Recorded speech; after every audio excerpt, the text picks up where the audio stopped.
related to the topic. Allow the speaker his uninterrupted time to speak, and then you may participate in the discussion by asking your questions at the appropriate time. I have no doubt that many who are present here today are genuinely seeking truth. Let our behavior today confirm that.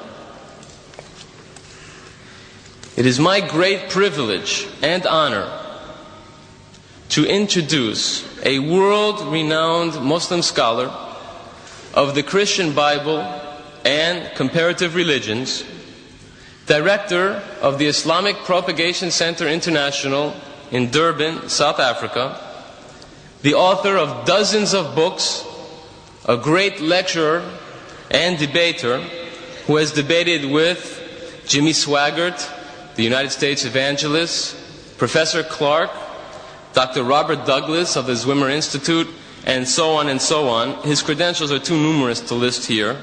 Ladies and gentlemen, brothers and sisters, respected elders, may I present Sheikh Ahmed Deedat.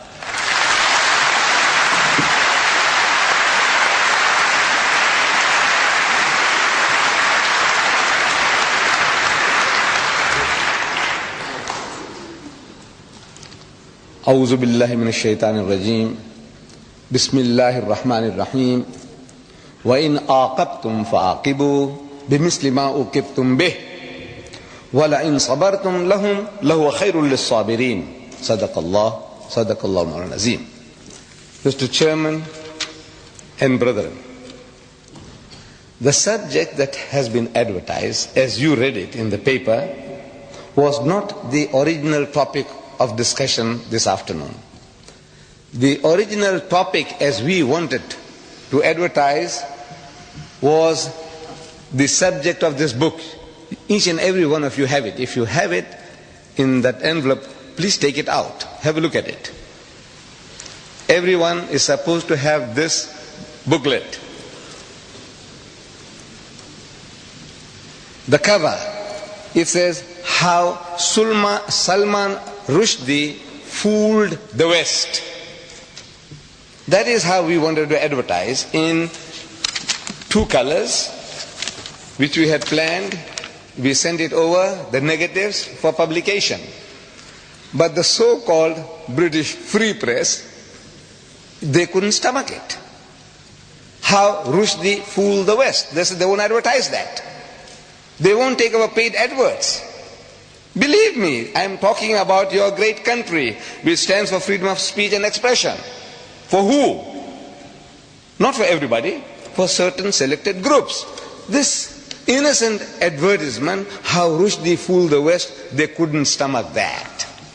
So we had to change it for their benefit to say, a challenge to the giants of the British literary world. These giants, the so-called giants, who are standing in support of Rushdie.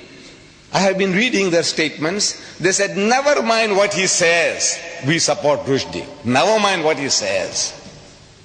He is a god. He is their god today. Whatever he says, we support him. How can you deal with people like that? You say, come forward. Now I want to educate you. I want you to know what he says, because you haven't really read the book. That is why you talk like that. An amazing thing, I'm telling you now, really speaking, nobody has really read the book, Muslims and non-Muslims. Because I'm meeting your people in this country, journalists, and I'm asking them, they are asking us, I'm asking them, have you read the book? Most of them say no. They are honest. But some of them, they said, yes, we have. So I asked them, what have you read? What have you read? He said, well, it's a very, very difficult book to read. I said, yes. So many people say that. What did you read? I will come to that. I will come to that in time.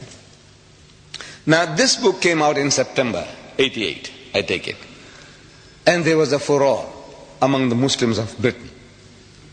A dear friend of mine here in London, by the name of Arfak Malik, an attorney at law, a lawyer, he faxes some pages of this filthy, dirty, satanic work to me. for my attention. And naturally, any Muslim, any decent person on reading what those pages contain would be infuriated, and I was infuriated. What to do? We said this book should be banned. So we made an approach to the director of publications, a censorship board in South Africa, and showed him a few selected pages. And it did the job. It did the job. In a country where we are less than 2%, we have no vote, no voice. One white man can buy the whole lot of us out, lock, stock and barrel. One white man. That's what we are worth. And yet we were able to perform a miracle. We beat most Muslim countries to the draw, except for India was the first. I feel that there'll be hardly anybody who can contradict me that we were the second nation in the world to have the book banned. South Africa, the land of apartheid, the polecat of the world, did it. How was it done? These selected pages, we take them over to the director and say, sir, have a look at this. The satanic verses, page 461. You don't have to worry. This book is an instruction book, is an instruction manual. When you read it, some of the pages and things that you miss out, you'll find them here. This is an instruction manual for you all. He reads, nigger eat white man shit. Nigger. You know who he's talking about? The Africans. He eat white man shit. You know this word shit. It was so difficult for me to use here, in this very hall. There was a debate and I wanted to use this word. And I skirted around and round, beating around the bush, and I couldn't come to it. I couldn't say the word shit. But now I have to say shit because I have to quote him. I said, now you know, human dung, you know, cow dung. What the hell? Therefore you were warned. You were warned. This is, look, please, if you are hypersensitive, don't come. Don't bring your women and children with you. But you have braved yourself to say, now we are prepared to listen. We are in Britain. You know, these words that I'm uttering here, I can't utter in my own country because the book is banned. I can't quote the fellow. In my own country, I can't publish this book. This tape that you will see, in case that you want to purchase this tape, videotape of this meeting, you will be able to purchase it and enjoy it at home if you want to. Put your children one side. Put them to sleep when you see this. But in my country, I can't do anything. I can't touch the tape. I can't touch the book. This is your privilege. You see, you have the freedom of speech and expression. I say, well, you enjoy. So, nigger eat white man shit. So the censor reacts. He says, this is racist. He is a racist himself, but he said, this is rank racism. You know, how will the Africans react to this? This book is telling them that they enjoy eating white man shit. Because he has an afterthought, who? Satanic Salman. And on page 529 he says, black shit is bad. So for this brown Britisher, white shit is good, acceptable, but not black shit. Our censor says, look, this should be banned. We say boss.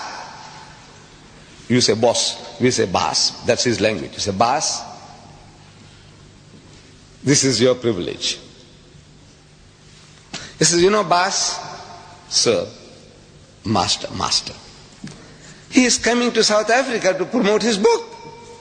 He says, no, we can't have him. He says, boss, this is your privilege. So the book is banned and he was banned from coming to South Africa.